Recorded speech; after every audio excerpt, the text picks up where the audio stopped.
you have a computer or tablet, you want to watch YouTube, you can see the action as it's happening. All right, and we're going to get started. All right. Great. All right. So hello, everybody. Hello.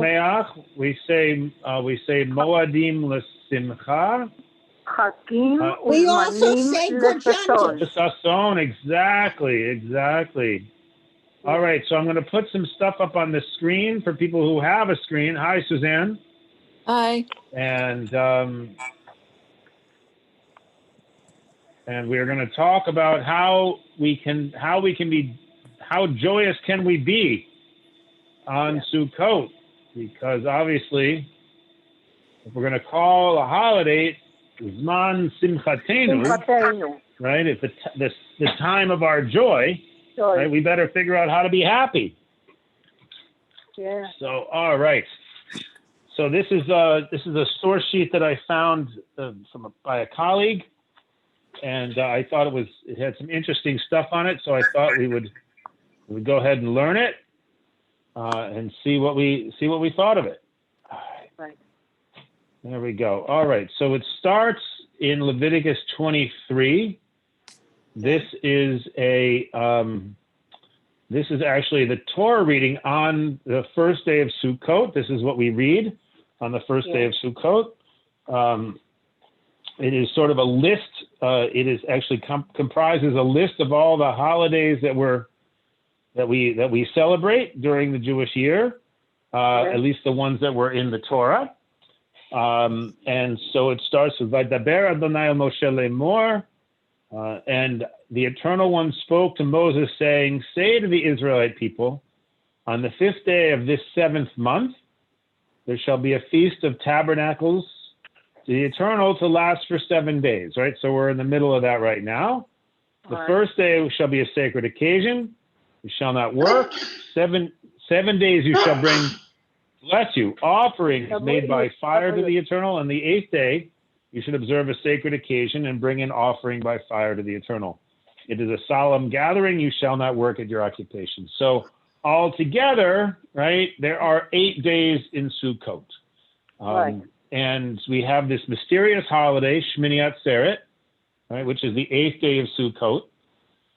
Which is one of the sort of more fascinating aspects of Sukkot, because it's not really clear what you're supposed to do on Shmini Atzeret except for pray for rain. That's what we do on Shmini Atzeret. We pray for rain and we say Yizkor. Did somebody say something? No. Okay. Can we interrupt you in the? Absolutely. Go ahead and interrupt me, Sarah. Go ahead. We want to say something? Okay. No, I would like to say Yizkor for my husband. Great. Okay. So if you want to say something, please feel free. So this is the very basic. Yeah. Go ahead, Sarah. Go ahead. Okay. No, go ahead. All right, great. All right. So a little bit later, right? Yeah. So Ach, right? B'chamisha. So they translated here Ach as only. Mark, right? Ach. Only. Yeah. Only. It could be only, right? Sometimes I like Sameach. Only Ach happy. Sameach, right? Only, right? It could be only happy, right? Or it could be really happy. Really happy. Happy, yes. Yeah, right? So, Ach b'chamisha asar yom lachodesh hashvi'i. All right, so when you have gathered in the yield of your land, you shall observe the festival of the Eternal to last for 7 days. It's a complete rest on the first day, and then on the 8th day, a complete rest, right? And here we get the rules of Sukkot, right? You shall take the product of the Hadar tree, right? Yeah. So ulchachtem lachem b'yom harishon. Excuse me. Yeah. Excuse me, Rabbi Jim. Could that Sure. person not just keep saying things because Sure. You know what? I will not. I think what I'll do is I'll mute everybody, which is often what I do. One at a time is good. Yeah, one at a time is good. So I'll mute everybody. If you want to speak, please raise your hand electronically. If you're on a phone, you push *9. And if you're on the screen, you go to the participants button and you find the raise hand, and that's how you do it. All right. Okay. Great. All right. So good. So on the first day, right, Ulchachtem lachem bayom harishon pri eitz hadar, right, the product of a hadar tree, right, branches of palm trees, boughs of leafy trees, right, which turn out to be right, kapot tamarim, anaf, eitz avot, of arve nachal, and willow of the brook, right, and you shall rejoice before the eternal your God 7 days. Right, so very important, right? Usmachtem lifnei Adonai Elohechem shivat yamim, right? So very interesting, right? So for 7 days, you're supposed to be happy. Now, I don't know about you, but I don't know if I've ever been happy straight for 7 days. You know, it's a tall order, right? Not necessarily so easy. All right, so you shall observe it as a festival of the eternal for 7 days in the year. You shall observe it in the 7th month, a law for all time throughout the ages. You shall dwell in booths, right? That's the other piece of it, right? Not just the lulav and the etrog, right? But also you dwell in booths, right? Very important, right? Basukot teshvu, right? Not just that you're sitting in them, right? But in theory, you're supposed to live in them, which we understand as saying that you're gonna eat your meals in there, right? And all citizens in Israel shall dwell in booths. And why do we dwell in booths? We dwell in booths so that all citizens in Israel may know, that all future generations will know that I made the Israelite people dwell in booths when I brought them out. Rabbi Jim? Yes? Go ahead, Ellen. Do you sleep in the booths or just during the day? At night, do you sleep in the booths? There are definitely people who sleep in the booths. I remember when I was teaching. I used to teach Russian at Yale when I was a graduate student, and I had some Orthodox students, and their happiest time of the year was Sukkot because they were able to sleep outside in the backyard. I remember these kids; their names were Dov and Esther, and I always wonder what they're doing now. But they were very close. These two, a brother and sister. And they had a really good time together. So, and that was my first real introduction to Sukkot was these guys. All right. So we're talking about whether you sleep in the booth.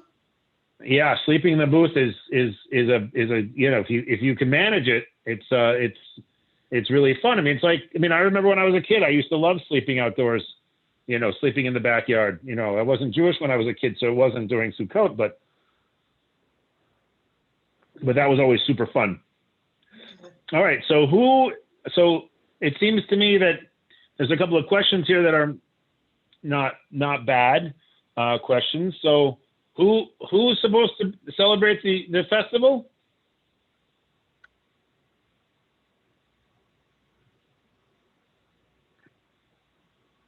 The Israelites. Everybody? The Israelites. Yes. Yeah, go ahead, Suzanne. That's all. That's fine. Yeah, not just Israelites, right? Israelites is fine, but it's everybody, all of Israel, right? All generations, right? This is it repeats, right? That this is going to be a rule for all generations, right? And why do we do this? Because God brought us out of the land of Egypt. Right. All right. So the same motivations we have for a lot of our festivals, right, is that God took us out of the land of Egypt, right? And when God did that, God had us live in booths, and so we are sort of recreating for ourselves. So this is like Passover, right, where we are supposed to we're not supposed to just say, oh, our ancestors lived in booths, and that's really interesting, right? We're actually supposed to, in a sense, relive that. So, Ellen, I would actually say that your question is a good one, right?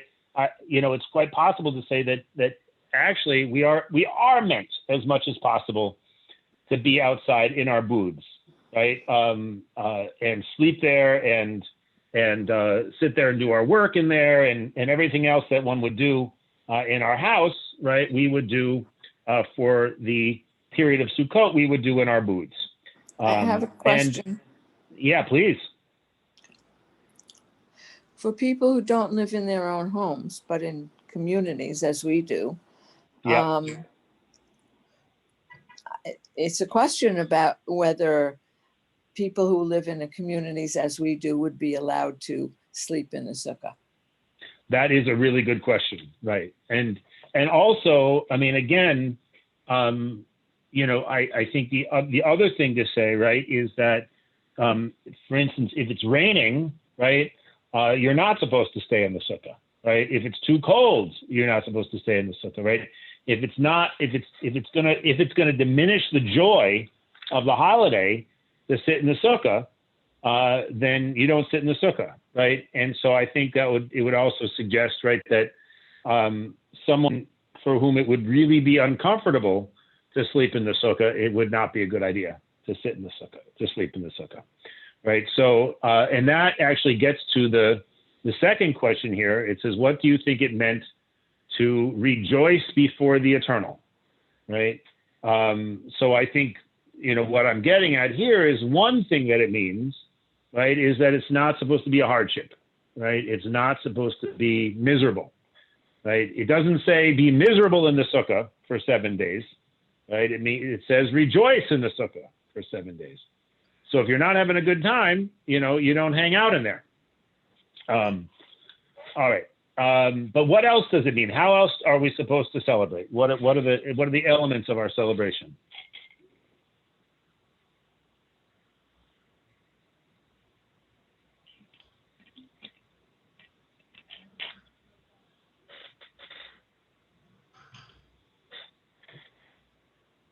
You read scripture from the Bible?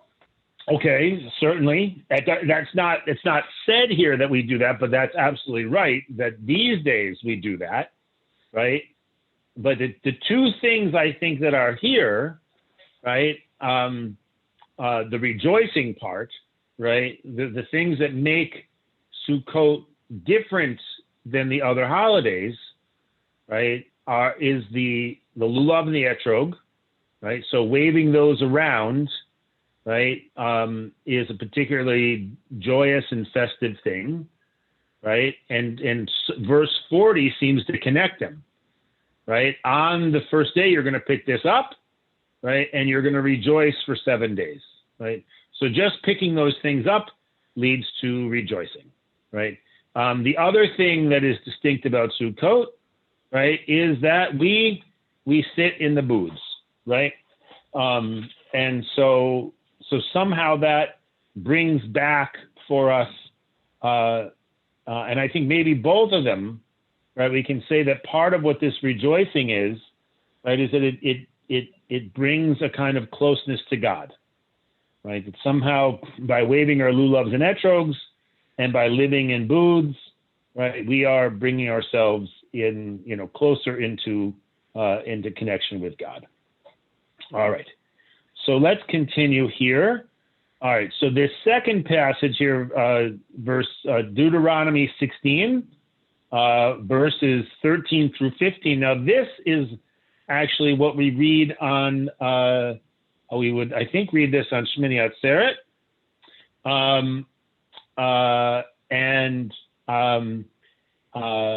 And we read this on the 8th day of festivals, or the second day of Sukkot and the 8th day of Passover as well. And this is also a list of the various holidays. So here we have another way of understanding Sukkot. So Chag HaSukkot ta'aseh lach shivat yamim ba'ospecha migornecha umikvecha. All right, v'samachta b'chagecha. All right, so very important here. These verses I think are very important, right? After the ingathering from your threshing floor, right? So this is another reason, right, why it's such a joyful holiday. It's the harvest, right? We've worked hard all summer to farm our land, and we've come to a crescendo of the work in harvesting everything in, right? We bring it in, and now we have a big feast, right? 7 days of celebration after the harvest, right? We shall hold the Feast of Booths for 7 days. You shall rejoice in your festival, right? There is a strong commandment here that we should rejoice. And whom do we rejoice with? Our son and daughter, our male and female slave, the Levite, the stranger, the fatherless, and the widow in your community. Right, and very, very interesting here, right? That it's basically everyone, right, is supposed to celebrate, right? Not just the Jews. In the previous selection, right, it was possible to sort of think that only the Jews should be celebrating, right? But here, right, it says that everybody, right, even the slaves, right, even the strangers, right, meaning that the non-Jewish residents of your communities, right, and certainly the father, the orphan and the widow, right, that everybody is included in this celebration, right? You shall hold a festival for the eternal God in the place that God chooses. This is common Deuteronomic language, right? Being very careful to sort of say that only in Jerusalem should you actually make the offerings, right? For the eternal your God will bless all your crops and all your undertakings, and you shall have nothing but joy, right? V'hayita ach sameach, right? So this is what Sarah was saying before, right? V'hayita ach sameach, you will be nothing but happy, right? So, unalloyed joy for 7 days, right? Very, very interesting. All right, so reflections on how we understand joy in this case.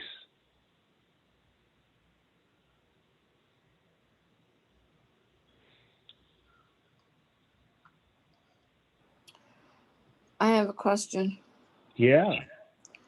In verse 14, it Yeah. says, you shall rejoice. In the Hebrew, is that in singular or plural? Because I'm looking. But that is in singular. Right. Very interesting. So it's the male person who should rejoice with his son and his daughter and his slaves, etc., and so forth. But his spouse is left out. Yeah, that's an interesting question. I would want to push on that a bit. I had the same thought, Suzanne, and I don't know the answer. What I do know, right, is that if you look at Orthodox art about the sukkahs, right, you don't tend to see a lot of women in the sukkahs.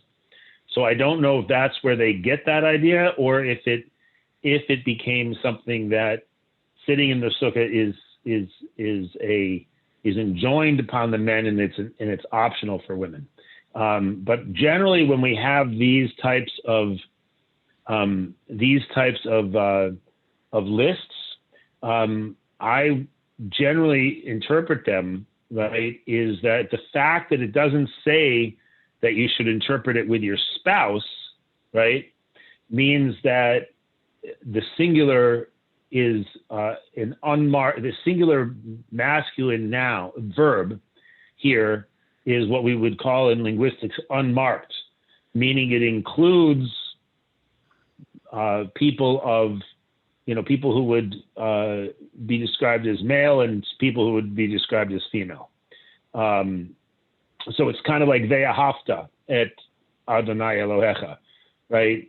No one would say about ve'ahavta, right, that women are not enjoined to love Adonai their God, right? So probably the samachta b'chagecha is in the same unmarked vein that includes both females and males.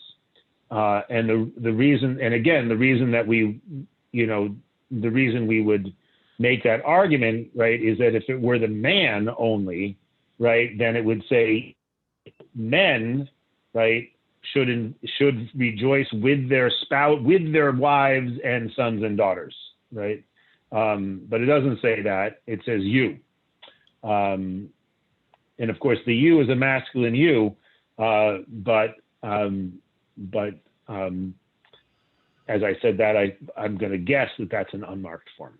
But we can certainly look into that because Suzanne, the objection you raise is a real one, right? Is that there are places where women are not necessarily welcome in the sukkah, and they certainly, if there's a question of there being enough room in the sukkah, right? Very often the women are invited not to participate, and the men are able to do it, which is of course completely unacceptable.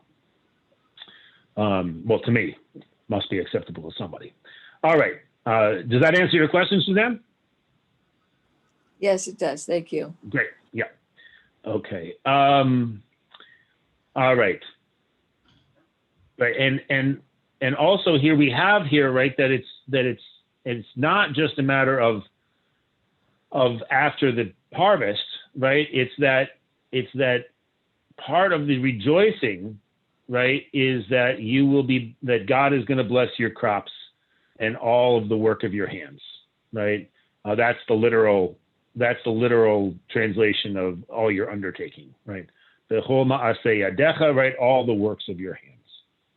All right, so let's shift now to Nehemiah, right? So this is after the return from exile, right? And we'll see what they're doing around Sukkot. All right. So on the second day, the heads of the clans of all the people and the priests and the Levites gathered to Ezra the scribe to study the words of the teaching. They found written in the teaching that the Eternal had commanded Moses that the Israelites should dwell in booths during the festival of the 7th month, and that they must announce and proclaim throughout all their towns and Jerusalem as follows: go out to the mountains and bring leafy branches of olive trees, pine trees, myrtles, palms, and other leafy trees to make booths, as it is written. So amazing, right? So here we have a verse, supposedly, right? We don't have this verse in the Torah, but the book of Nehemiah is repeating, is reporting that there was such a verse, right, in the teaching that was given to Moses. That we not only are we supposed to get the pre-8th Hadar and all that kind of stuff for the lulav and the etrog, right? We're supposed to go out and get materials for our booths, right? So, and what do we bring? We bring leafy branches of olive trees, pine trees, myrtles, palms, and other leafy trees to make booths. Right? So it's not just that you're supposed to go to the store and buy a sukkah kit, right? And construct it. You're actually supposed to go out into the woods and gather the materials and bring them back and build a new sukkah every year, I guess. Or maybe this was just the first year, and then after that they would use the same stuff year after year. I don't know. So the people went out and brought them and made themselves booths on their roofs, in their courtyards, in the courtyards of the house of God, in the square of the water gate, and in the square of the gate of Ephraim. The whole community that returned from captivity made booths and dwelled in the booths. For since the days of Joshua, the son of Nun, to that day, Israelites had not done so. And there was very great rejoicing. He read from the scroll of the teaching of God each day, from first to the last day. They celebrated the festival 7 days, and there was a solemn gathering on the 8th as prescribed. So very, very interesting verses here, right? That not only is this the first time they've celebrated Sukkot since the return from the Babylonian exile, because that's the story of Nehemiah and Ezra, right? Bless you, Ellen. Thank you. That's the story of Nehemiah and Ezra. And Nehemiah, right, is when the Israelites were able to come back from Babylonia, right? And this, a small group came from Babylonia, and they tried to integrate with the people who were already there. right? And they reread the Torah and they try to get back into the old ways, right? But very interesting that it's not just since the exile that Sukkot hadn't been celebrated that way, right? But since the days of Yehoshua ben Nun. So since the days, basically since the Exodus from Egypt, which is really fascinating. So that is it's really fascinating to think like that. What, did they just not dwell in booths? They didn't celebrate Sukkot the way we thought they would have. It's really not clear. All right. All right. So I'm not sure I understand this question that is here. I don't think I would have asked this question this way. But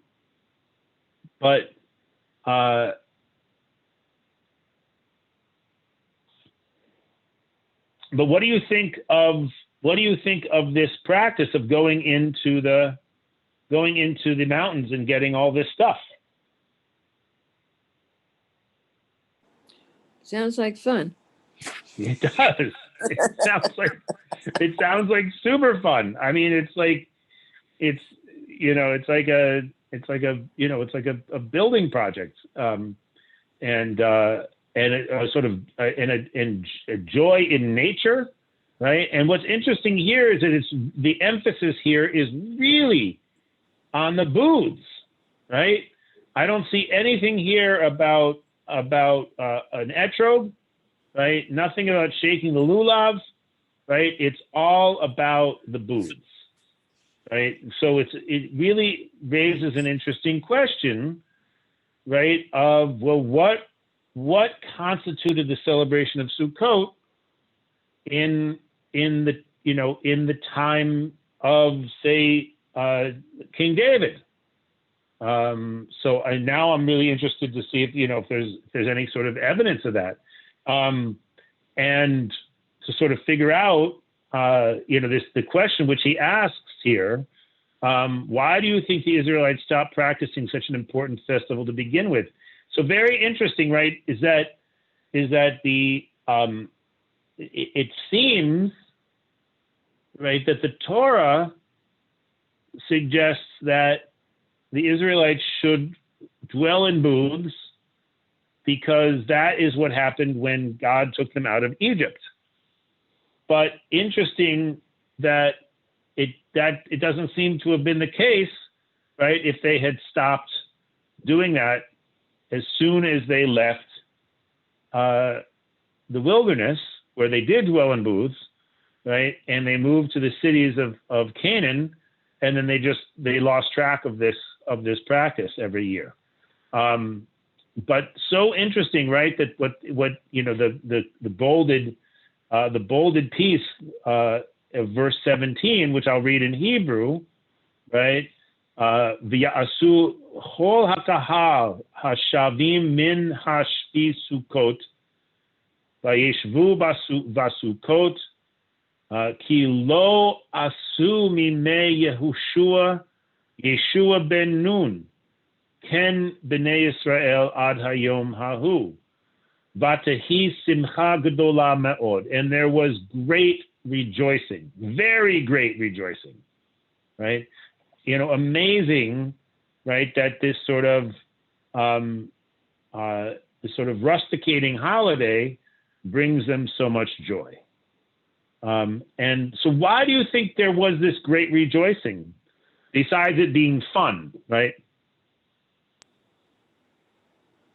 Well, they had just finished a harvest, right? Yeah. So they had worked really, really hard. Yes. And now they get the chance to go away from the harvest land a little bit and go into the mountains. Yeah. So that must have been a nice contrast for them. Like, but then they come. Yeah. Then they come back. Go ahead. Yeah. And but they're not just doing it to do it; they're doing it for this reason that they're supposed to be rejoicing. Yes. Right. Yeah, and it also seems to me that there's something really powerful here about the idea of reconstituting a practice that their ancestors followed in the Exodus from Egypt, right? Is because these Israelites have also emerged from exile, right? And they, since they have come out of exile, right, they are essentially, in a way, kind of echoing what happened with the original Israelites, right, who were in exile. They were strangers in the land of Egypt, right? The ones that have just come back from Babylon were strangers in the land of Babylon, right? And now they are back on, their in their homeland, right? And they are able to follow their customs, the way they're supposed to. What's the time period? This is after the Babylonian exile in the 6th century of before the Common Era. So 620 something, I think. But in general, as you know, Sandy, if it's dates, you can't trust. Yeah. I always have to go check the dates. All right, good. So this is really fascinating, and I think I really wish I knew more about this. Why is it fascinating?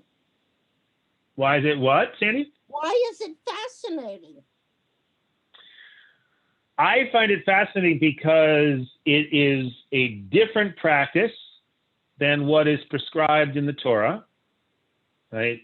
And it talks about it as something that was, in a sense, sort of a long lost practice, right?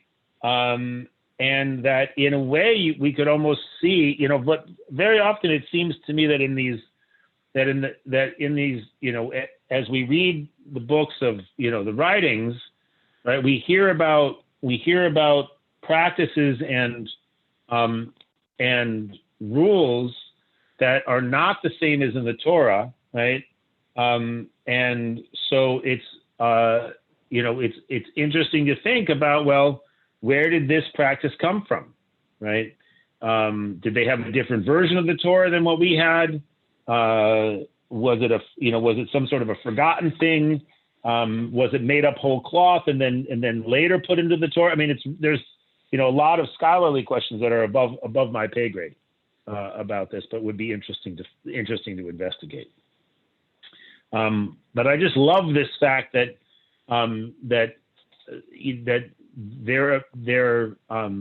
they've gone from captivity, right, into freedom, and they go directly to living in booths, which is a commemoration of the transformation from captivity to liberation for the Israelites, who left the land of Egypt. All right, so let's continue. We're going to go now to Maimonides, right? So Maimonides is 11th, 12th century, writing in Egypt and other Arab lands. This is the Mishnah Torah.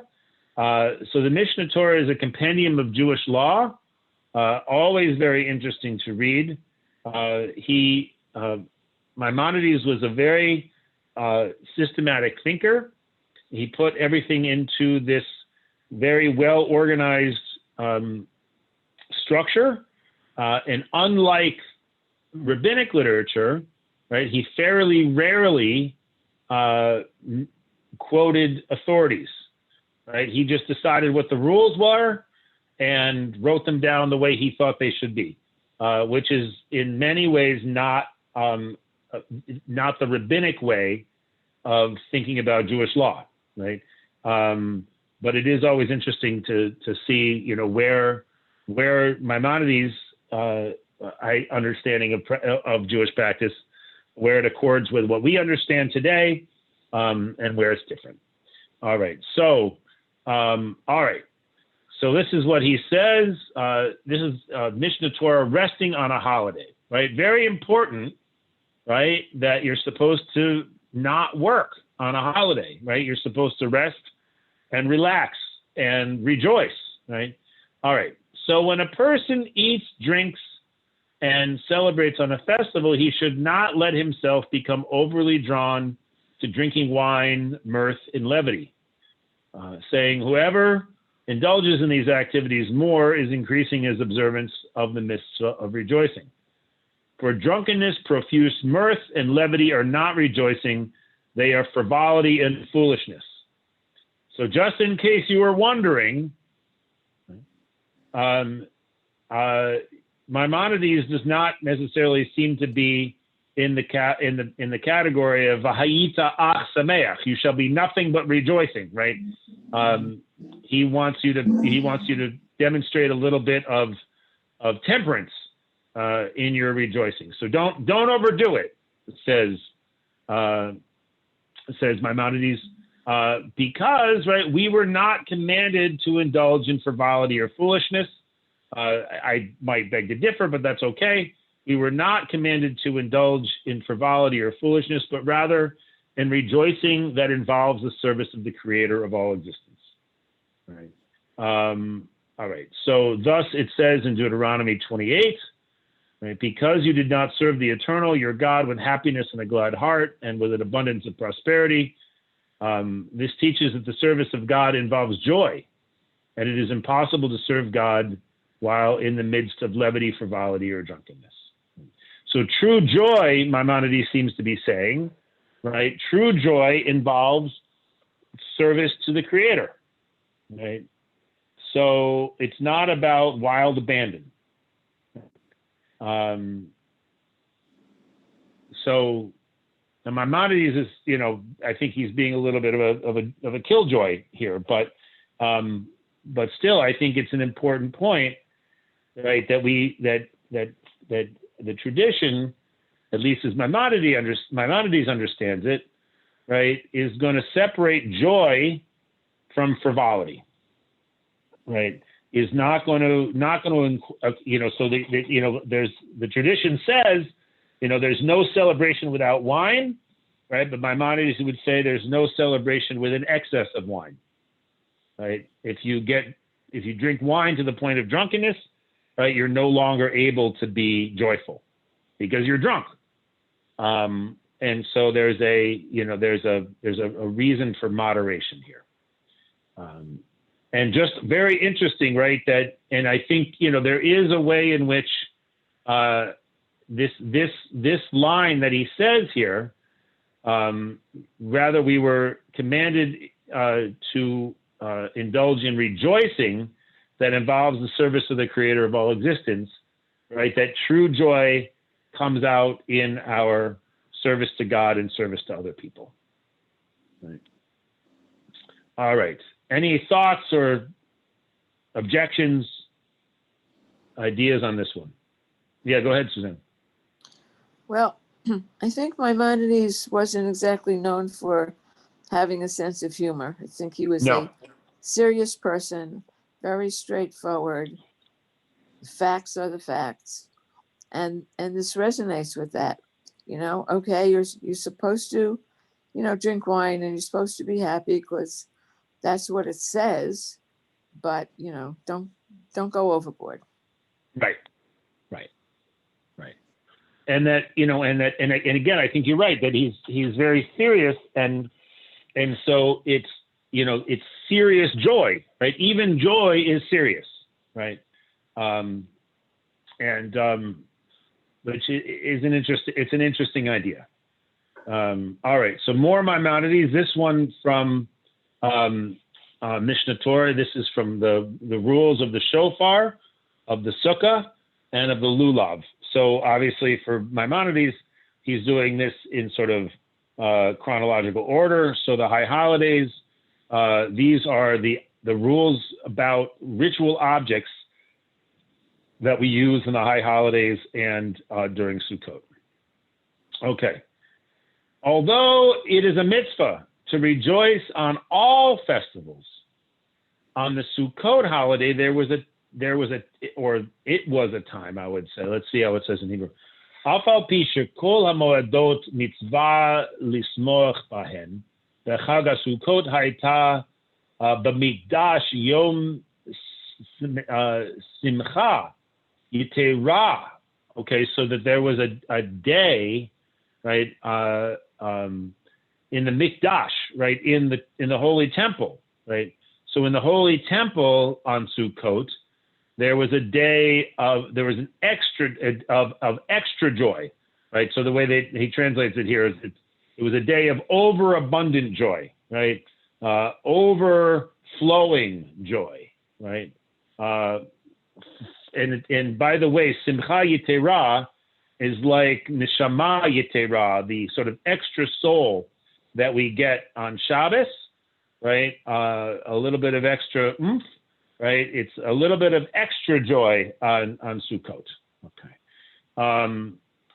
And you shall rejoice before the eternal your God for 7 days, right? Because that's what it says, right? Let's see, right? Shne'amar v'simachtem lifnei Hashem Elohechem shivat yamim, right? So do this for 7 days. And how was it done? Okay, on the eve of the first holiday, they would arrange in the temple a place for the women above and for the men below, so that they might not mix with one another. And they began to rejoice from, I don't know what this means in English. I'll have to look at the Hebrew. So basically, the women and the men are celebrating together. God forbid there be mixed dancing, right? So we put the women upstairs and we bring the men downstairs, but everyone is together, right? And they continue every day, right? And they would begin after the tamid is the regular offering, right? And they would rejoice every day, right? And this is how they performed the joy. Right, the flute was struck. I don't know how you probably, tootled, and the violin and the harp and the cymbals were played, and every person played any instrument they knew how to play. And those who knew how to sing would sing, and they danced and bowed and clapped and spun and crowed, each according to their ability, and spoke words of praise and song. Right, but this joy does not supersede the Sabbath. That's very interesting. Wow. Very interesting. All right. So what he means here at the end, right, this translation is not very good. So I'll try to translate Why is it from. interesting? What? Why is it interesting? Well, it's what Maimonides is, and I think he's probably taking this from the Talmud. Right? It's how our ancestors understood the way that we celebrated Sukkot, right? Before the destruction of the temple. So it's of historical interest, right? It's also fascinating to, get a little glimpse into the way our ancestors, conceived of joy. What was joyful for them, right? And this idea, right, that Sukkot was a time where, like, you just had to be happy, and you would do anything you could to increase that happiness, right? There is a tradition in Judaism that a bride should be joyful, right? And so that everybody's job at a wedding, right, is to make sure that the bride is as joyful as she possibly can be, right? And so this seems like this, right, that everybody's job on Sukkot is to be as joyful as possible. And so what do we do? We basically make a big party, right, where everyone behaves in such a way that everyone can maximize their own joy. It seems to me this would not be a great situation for an introvert. But I guess maybe you overcome it. But basically, and also this idea, right, that on Sukkot, right, everyone brings their musical instruments to the temple, right? And there's a big band, and everyone's dancing the hora, and clapping and spinning around, and having a wonderful time. What he means by this thing at the end, right? V'simcha zo eina docha lo et haShabbat v'lo et yom tov, right? Just means that you don't play instruments. You don't play instruments or do other things that are not appropriate for for Shabbat or Yom Tov, right? So this is what he's talking about here is the intermediate days of the holiday. So like today, if we were doing Sukkot the way that they used to do Sukkot, right, we would all go outside and dance around and have a band, right? So what we do like that today, right, is on Simchat Torah very often. We used to do this at CCB, right? The evening of Simchat Torah, we would, I would have a klezmer band come in and everyone could dance and play and celebrate and have a great time. And then, this year, obviously, we won't do that. I'm not sure what we're going to do, if we're going to do anything, but hopefully next year we'll be able to do that again. All right. So, Rabbi go ahead, Pierre, Ellen. Yeah. on what days is Sukkot this year? So Sukkot started on Saturday. Uh-huh. All right. And then, so the second day of Sukkot, for people who celebrate 2 days, was Sunday. And then the intermediate days are Monday through Friday. The 8th day of Sukkot, Shmini Atzeret, is this coming Saturday. And then the 9th day of Sukkot is Simchat Torah, the celebration of the Torah. Yeah. All right. And so, so the source of joy, right, is everyone being together, right? Everyone being together, everyone playing musical instruments, having this sort of very, so, in a way, people haven't changed that much, if this is really the way it used to be done during the time of the temple, right? Because everyone is just getting together and having a big party. All right. And this is a great question, actually. And this is a great question for this year, right? And I've been asking myself this question about all the holidays this year, right?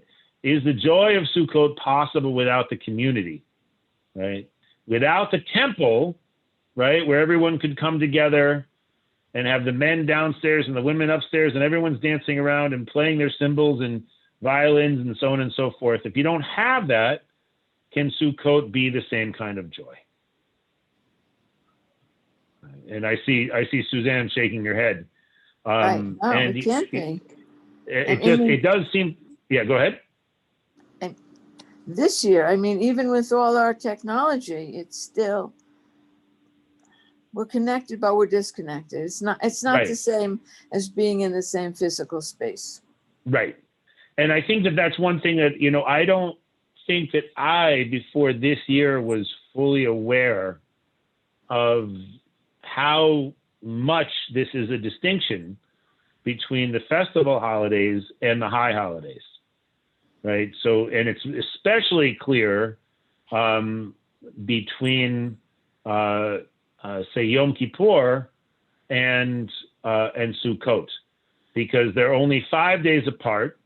And on Yom Kippur, no, it wasn't the same as it usually is. Being alone at Harvard Hillel and leading the services, with 100 people scattered across really the whole country, which was amazing. But there was this sort of feeling of connection and unity that really felt very real during Yom Kippur and Rosh Hashanah this year for me. But on Sukkot, because we weren't able to be together, we weren't able to do the ritual of circling the synagogue. We didn't have lulavs and etrogs because it was Shabbat. But even if we did have lulavs and etrogs, right, we wouldn't. Maybe one or two people would have had them, and everyone else would just be watching. And so the feeling of Sukkot as communal joy, right, seems much harder to capture than the feeling of communal connection on Yom Kippur. Mm-hmm. So yeah, it really does feel like something is sapped from the joy of Sukkot in a way that the joy of Yom Kippur was still there for me. All right. All right, so let's continue with the Mishnah. So this is from Mishnah Sukkah. I thought it was Sukkah. This is no longer Maimonides. This is the rabbinic the Mishnah, which was redacted in. Oh, we lost a few people. It was redacted in the 2nd century of the Common Era. Okay, so the pipes were sometimes played 5 days and sometimes 6 days. This means the pipes played on during the water drawing, which does not. I don't know if this is so. Anyway, but I think the point here, right, is there used to be this festival in the synagogue, in the temple, which I think this was what Maimonides was pointing at. This festival where the women and the men would get together, right? But it's called the water drawing, and what exactly what it constituted is a little bit complicated for me to remember. But the sages did say, right, anyone who has not witnessed the rejoicings at the water drawing has never witnessed real rejoicing in their entire lives. Right? So this idea of that this is the most joyful you could ever be, right, was to be in the temple on Sukkot, and that it's sort of like saying like if you haven't experienced Carnival in Rio, you really haven't ever experienced real joy. If you haven't, really done Mardi Gras in New Orleans, you don't really know what a real party is, something along those lines. Right. All right. At the expiration of the first holy day of the festival, they descended into the women's court, where great preparations were made for the rejoicing. 4 golden candelabras were placed there, and 4 golden basins to each, and 4 ladders were put to each candelabra, on which the ladders stood. 4 lads from the rising youth of the priesthood, holding jars of oil containing 120 lugs, with which they replenished and fed the basins. The cast-off breeches and belts of the priests were torn into shreds for wicks, which they lighted. There was not a court in Jerusalem that was not illuminated by the lights of the water drawing. Pious and distinguished men danced before the people with lighted flambeaux in their hands, and sang hymns and lauds before them. Right? This reminds me of David, dancing in front of the ark. Right? Pious and distinguished men are going to start dancing. Right? And the Levites accompanied them with harps, psalteries, cymbals, and numberless musical instruments. On the 15 steps which led into the women's court, corresponding with the 15 songs of ascents, stood the Levites with their musical instruments, and they sang. The upper gate, which leads down from the court of the Israelites to the court of the women, stood 2 priests with trumpets in their hands. When the cock first crowed, they blew a blast, a long note and a blast. This they repeated when they reached the 10th step, and again the 3rd time when they got into the court. And they went on blowing their trumpets as they went until they reached the gate that leads out to the east. When they reached the gate that leads out to the east, they turned westward with their faces towards the temple and said, "Our ancestors who are in this place turn their backs on the temple of the Lord and their faces toward the east, for they worship the sun toward the east, but we lift our eyes to God." Rabbi Yehuda says, they repeated again and again, "We belong to God and raise our eyes to God." All right. So interesting question. Right. These are the joyous practices that are recorded for, in our Mishnah, right? Things that, presumably our ancestors did back in the day when there was a temple, right? And so, it's an interesting question. What might we add to our Sukkot practice to make it more joyful? And I think it's a relevant question this year because we're not able to be together.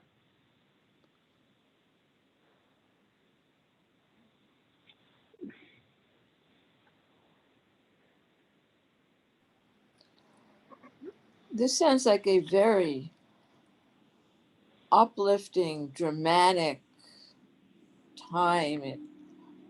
I could see it on a large screen in color. Yeah. Right? Yeah, I mean, it's like, I mean, it feels like almost like a, I don't know, like an inauguration, right? A major celebration with sound and lights and fireworks and I mean, it's really I mean, and dancing boys. I mean, it's and not just dancing people, right? But the sort of the pious, and what do they say, the pious and distinguished men, like everybody dances. Right? You don't leave it to the dancing girls. You have but yeah. Yeah. I don't know what we could do this year. Yeah, I mean, this year I really just don't know. But I love the idea of adding, some sort of maybe. Hi, I mean, sweetheart. I'm just finishing up the services. Aye. I'll talk to you later. so pyrotechnics. I love the fact that there's all this, that there's this great light, right, that illuminates the entire city. Yeah. I think it's so cool, and the sort of the noise and the and it's a party that lasts all night. So I don't know. All right, so we'll do this one little final little piece. So this is in the Babylonian Talmud. It is reported of Rabbi Shimon ben Gamliel, when he celebrated during the rejoicing at the place of the water drawing, he used to take 8 burning torches in his hand and throw them into the air. As he threw one, he caught another, and not one torch touched the other. So he was a master juggler, he was a fire juggler. When he prostrated himself, he used to fix his thumbs firmly on the ground, and while leaning on them, lower himself, kiss the ground, and draw himself up again, a feat that no other man could perform. And this is what is meant by the genuflection called kidah. So he was like this. He was like an acrobat and a juggler, and this is how he celebrated. He celebrated Sukkot, and obviously he must have entertained everybody as well by doing these sort of feats that no one else could do. Anyway. No. All right. Well, thank you, everybody. And so just to leave you with a blessing for trying to figure out, for giving ourselves permission, like the kind of difficult days that we are encountering, still remembering, like, oh, okay, we still need to figure out how to be joyful despite how hard it is to think about that. So anyway, everyone be well, enjoy the rest of Sukkot, and I hope to see you on Friday and or Saturday. We'll have Yizkor on Saturday at 1:00 if you'd like to. I know 2:00 if you'd like to join us. All right.